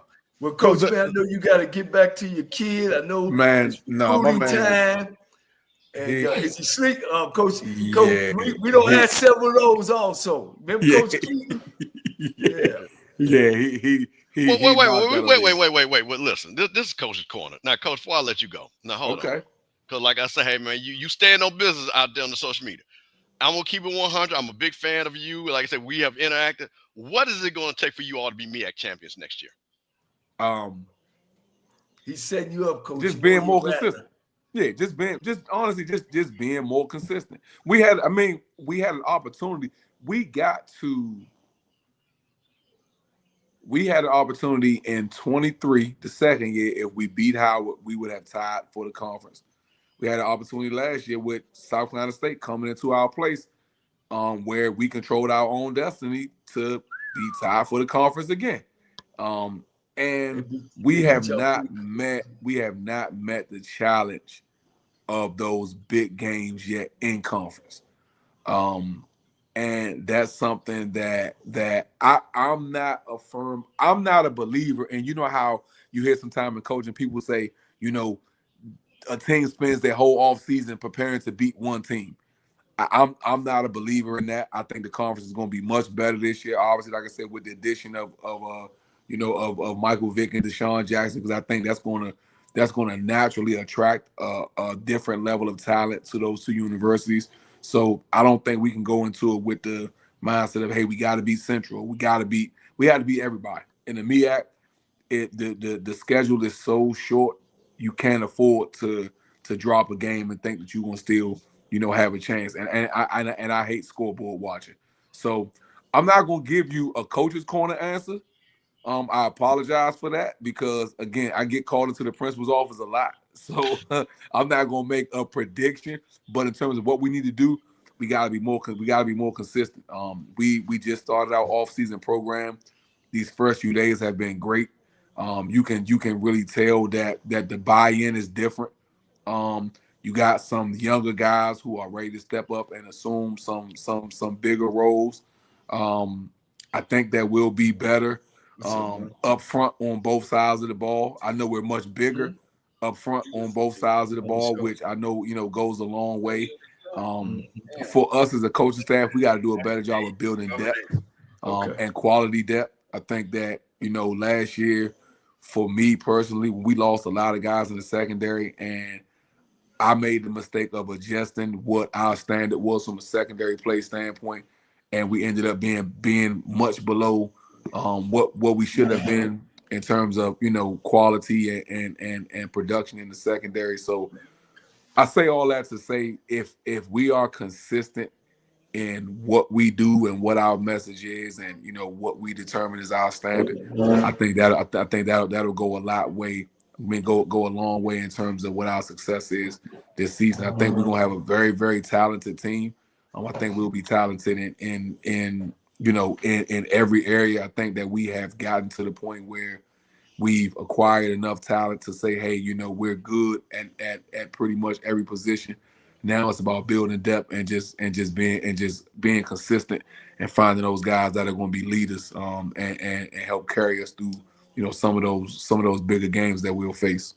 Hey, Coach Sewell, I got a question for you, because this is something that's puzzled me since I've been watching FCS football, mainly the last 2 years, right? You would think that in the transfer portal, the guys coming down from FBS to FCS would have a greater impact than the guys coming from D2 to FCS. But in just my observation, that's not been the case. The guys coming from D2 to FCS has made a greater impact and a greater contribution than the guys coming down, the guys coming up from D2 have made a greater impact than the guys coming down. Am I looking at it wrong, or am I missing something in that assessment? We actually have our operations / recruiting person, Gerald Huggins. I'm sure you guys probably familiar with Gerald. He does draft HBCU. Yep. He was doing that, kind of full time before he joined our staff recently. He actually did some in-depth studies on that. I don't have the numbers in front of me, but just from the naked eye, when you look at it, a lot of the guys that come from when you look at just the headlines, right? When the guys drop down from FBS to FCS, what do the headlines say? Former 3-star, former 4-star, former. When the guys are coming up from D2, what does it say? All CIAA player, all SIC player. So you still talking production versus potential. So a lot of the D2 kids have played college football for 2 and 3 years already. Whereas though a lot of the FBS drop downs are guys that were practice players on that level, and you're hoping that when they come down a level that they'll be able to rekindle and recapture some of that glory and success that they had in high school or earlier in college. The unique thing and when you talk about going back to to Dion during his time at Jackson State, he had the cachet to be able to go and get guys that played at the FBS level to come to Jackson State. So he wasn't just banking on guys that, I hope this kid can be something. He was going to get guys that actually had snaps on that level, and you can pop in game film with them playing on that level. Coach Simmons was able to do similar during his time at FAMU. What I think a lot of us have tried to do unsuccessfully is we're going to get guys based on a name and based on a high school rating and hoping that's going to translate. Well, for one, from a skill player standpoint, ain't much difference between FBS and FCS. You may have a guy that's 6'1" versus 5'11", but his ability ain't much higher. His level of ability ain't much higher than his counterpart at the FCS level. The O-line is where it can get, but if you look at, again, I hate to use the word, the market for transfers, any O-lineman that played that going to transfer portal are going up. So when we're getting O-linemen that are dropping down to us from the FBS level, they're still projects. And you still have to coach and develop those guys. But a lot of times the D2 guys are coming in, for one, they have a chip on their shoulder. Whereas though the FBS drop down guys, sometimes they kind of look down at their nose at some of the guys when they come into the room, because in their mind, well, you came to Morgan out of high school, I went to Maryland out of high school. It's so you kind of have that sense of entitlement versus a guy that's coming in with a chip on his shoulder that's ready to grind. But to me, the simple answer is you're getting guys that have produced on the college level already versus a guy who has the potential to be something on the college level. So in other words, you're saying the D2 guy's coming with a resume. Yes, sir. And that resume oftentimes is more of an indication than some projection that guy had maybe at coming out of high school or something like that. Okay, I got you. That makes sense. And it's similar to what Coach Cole said. Coach Cole summed it up is the guy on D2 is just hungrier. He just got more on the line than the guy coming down. And and that's simple. But I see it because it doesn't matter from the D2 guy. Sometimes the D2 guy has measurables. Sometimes the D2 guy is much smaller. But one that's been consistent is the production has been consistent with those guys coming up. Especially in the case of who you're familiar with probably is South Carolina State bringing those guys up and those guys being productive at that level. I'll say this, and I kind of felt that's why you were asking. To me, the biggest thing, and it's not to take away from any of those guys. Like some of those guys were really talented, but to me, the biggest thing, man, is you could clearly see even from watching them from the time they got off the bus to warm-ups and everything, they basically took their culture and moved it from Benedict to South Carolina State. It wasn't necessarily, in my opinion, it wasn't necessarily that they were the most talented team in our conference. I think North Carolina Central was probably still the most talented team that we played in conference all year. But you could tell that, like, we came out the very first drive. I want to say we got 3-0 against South Carolina State on the first drive. And you look and you could tell, like, it didn't, their confidence, their swagger, whatever you want to call it, it didn't waver at all. And you never saw any type of division or anything amongst those guys. You could tell they looked like a team that had been together for multiple years, which when you look at the core of that team, a lot of those guys had been. And that makes it much easier when you're coming in trying to sell kids on something when you have other kids in the room who are also selling and pushing that same message. So now as a coach, I say something one time, and the next time that happens, one of my kids is stepping up saying the same thing because they already believe in what I'm selling. Oh, that makes sense, Coach. Coach, you got anything before we let Coach Sewell? Oh man, I just you've developed into the guy, into the man, into the coach that I thought you would. From the first time I met you, I know it wasn't on. Well, it was a good time because we was about to face each other for 60 minutes. So I write it off and charge it to your head and not your heart. But you are the guy that I thought you would be. Hopefully, man, this show and you keep doing the work that you're doing. We'll be bringing you on or showing up at your spring game one day. I look forward to that day to come. Keep working hard, and I appreciate your time and appreciate you.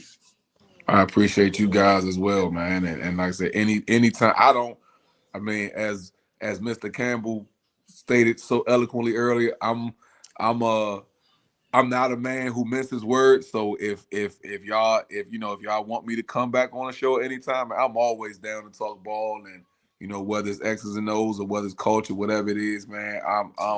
This is what I do. Football is something I'm very passionate about, and especially HBCU football. And I love the fact that we have so many different platforms to kind of talk about what we do. Talk about what we do and really kind of give people some insight onto the things that we do. So like I said, anytime I'm free, I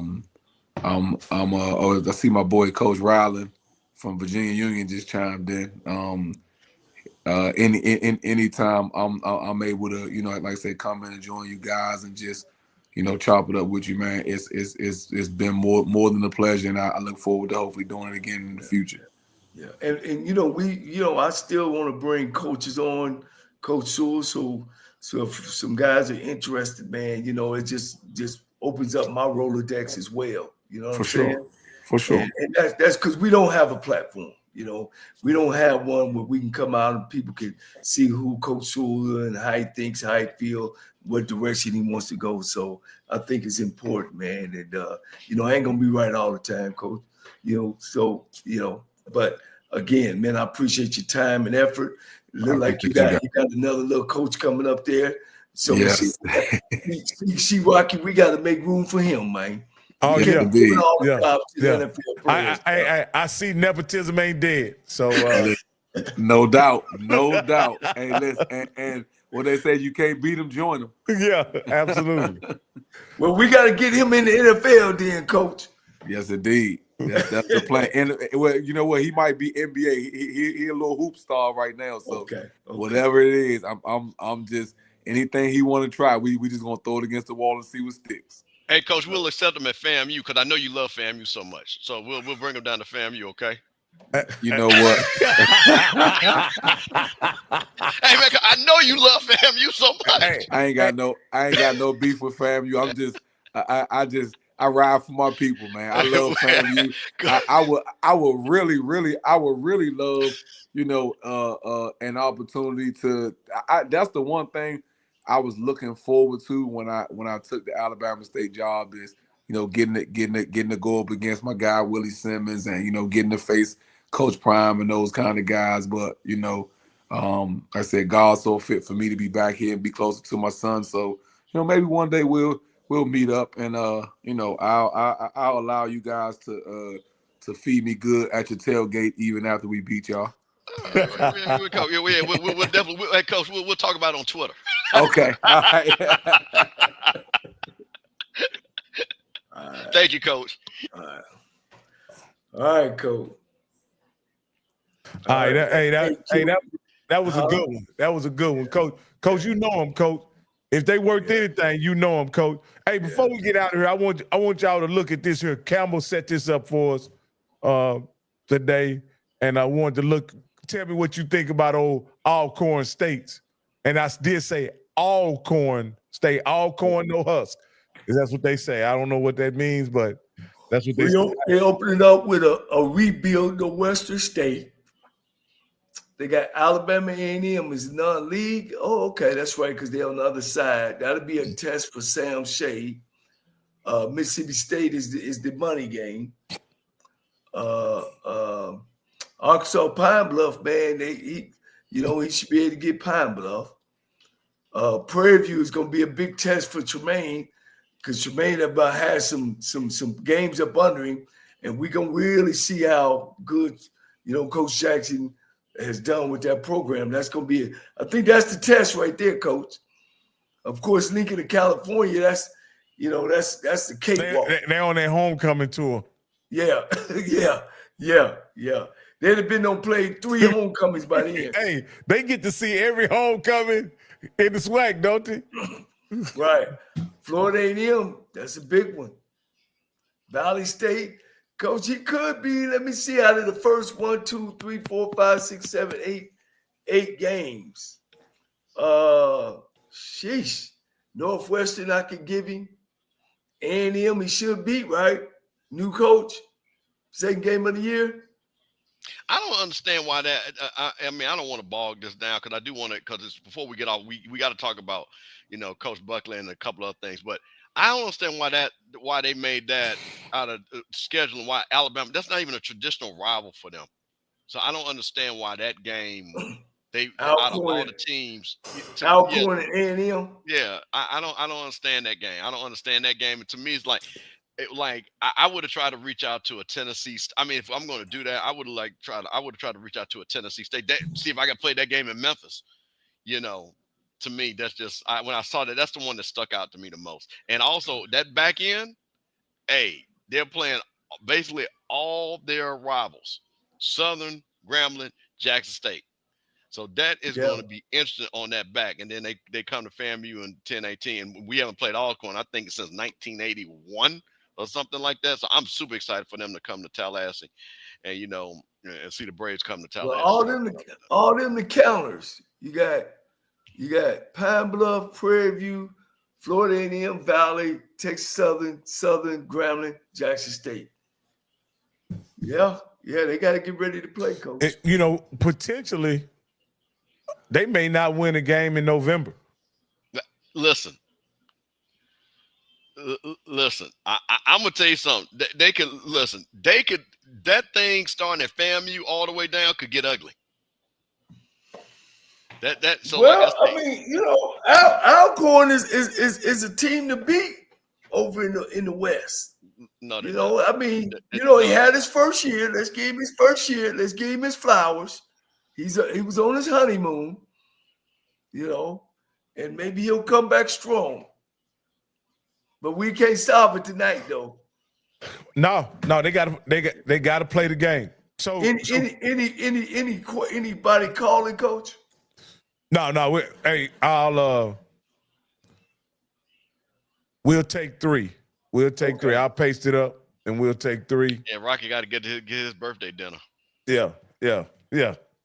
Oh, that's right. I forgot. No, you good. But Coach, let's talk about this before you get off, because it's important. We got Terrell Buckley, NFL player, college All-American, Florida State, came out to Dion, basically took that primetime persona from there, kept it going. What do you think? And somebody who actually has coached, has paid his dues as a coach on several levels. Not at the HBCU level. Not at the HBCU level, but because this is very important. I want to say who has coached professionally, has coached. What do you think about the coaching in Mississippi? Hire? Yep. What do you think about the coaching hire of Terrell Buckley at Mississippi Valley?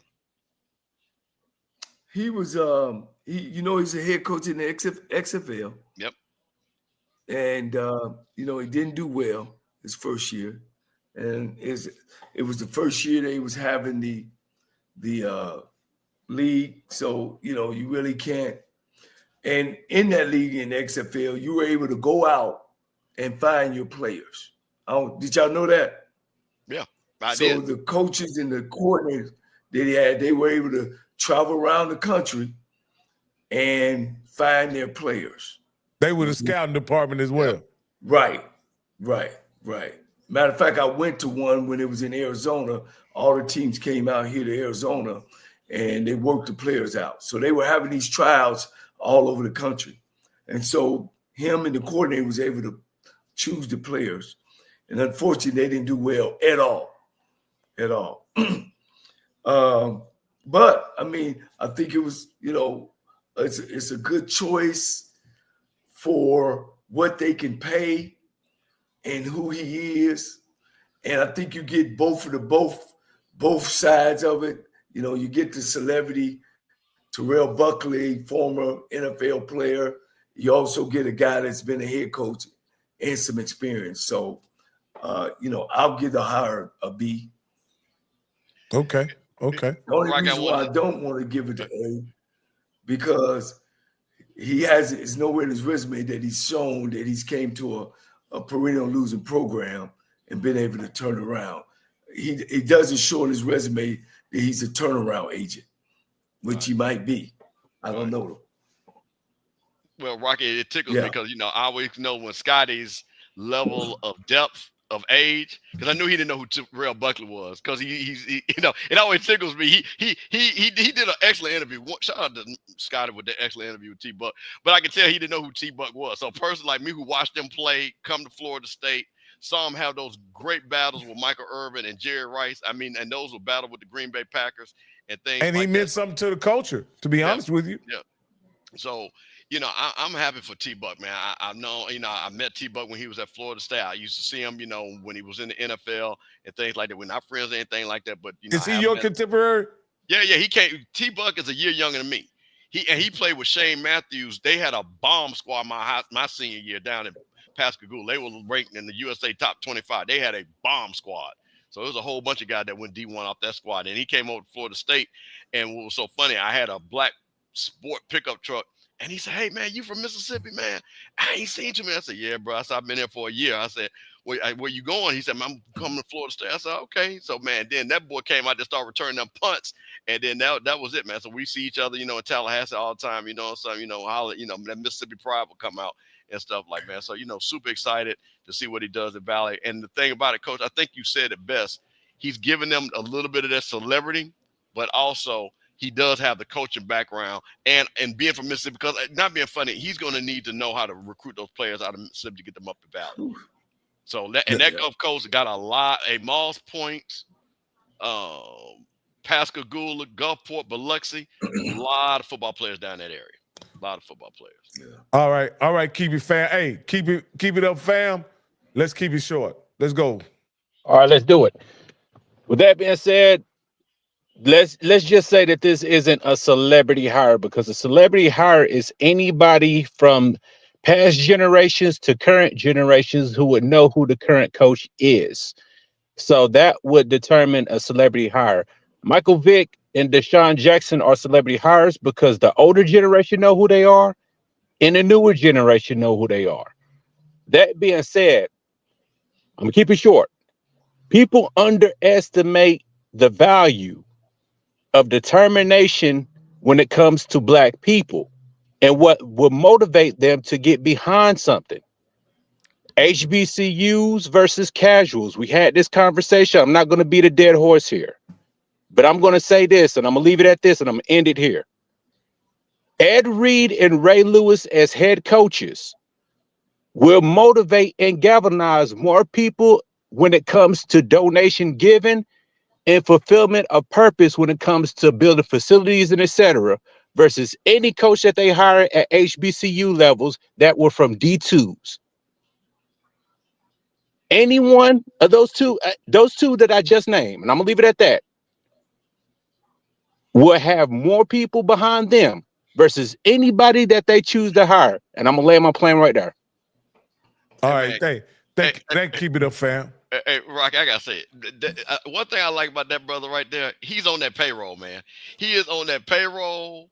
And listen, hey, so to Ed Reed and to Ray Lewis, give that brother a jersey.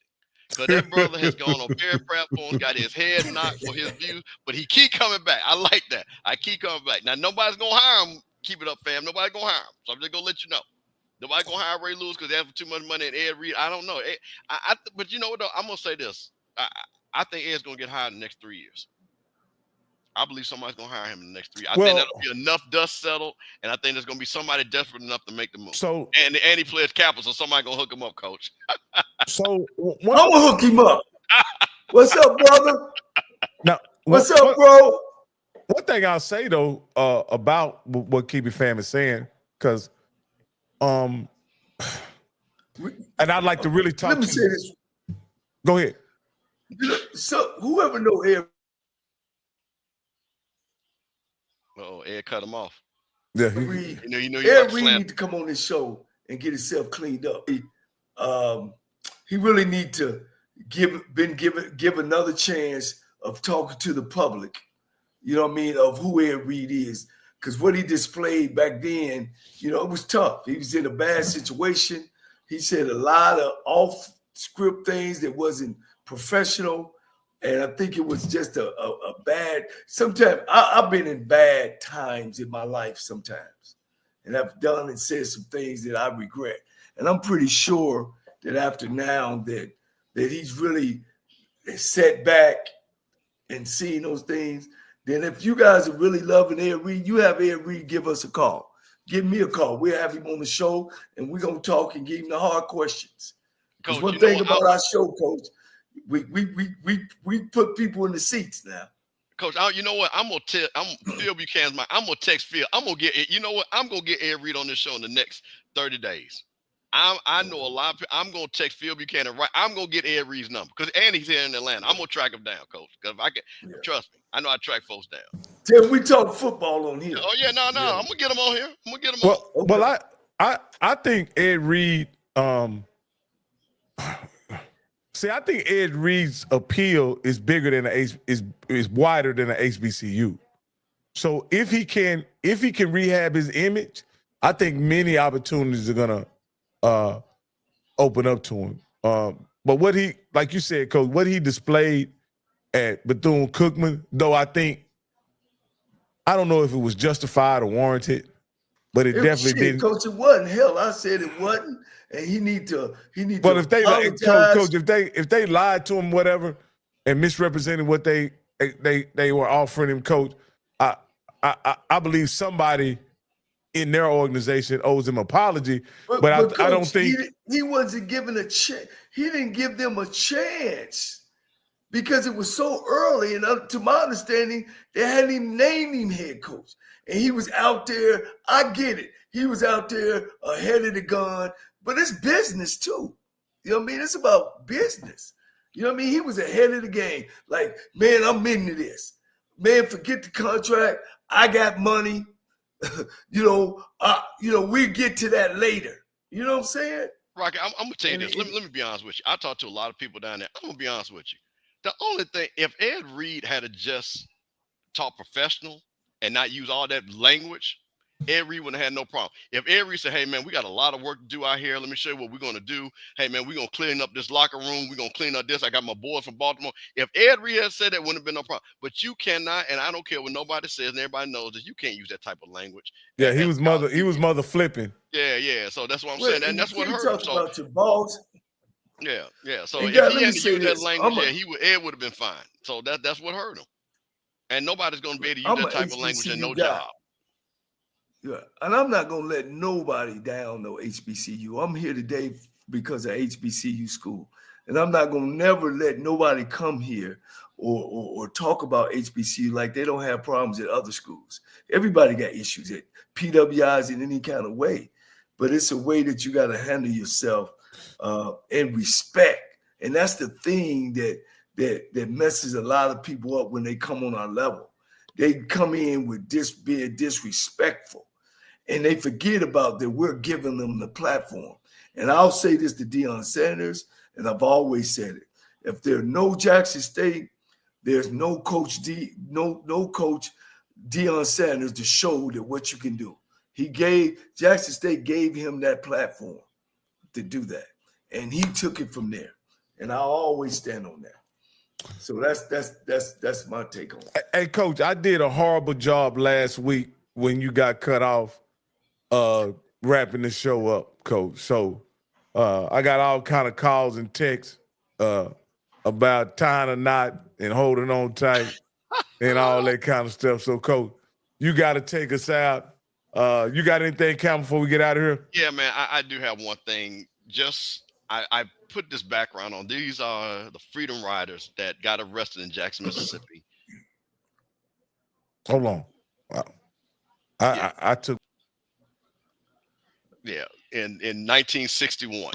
And the reason why I put this up, because the times we got now, we got a lot of people talking about, should we sit back? Should we boycott? Should we just let things play out? These people didn't wait. These people didn't sit back. These people were all mostly college students that stood up for now where you guys can go wherever you want, get on those nice planes and trains and automobiles. So I put that up because I hear a lot of people that want to sit back. This ain't the time to sit back. So for all my young people, research who the Freedom Riders were. There's John Lewis right there in that corner. Research, and these people, like I said, they went to jail. So you all can do all that foolishness you do on social media. All those things that you do is because these people right here.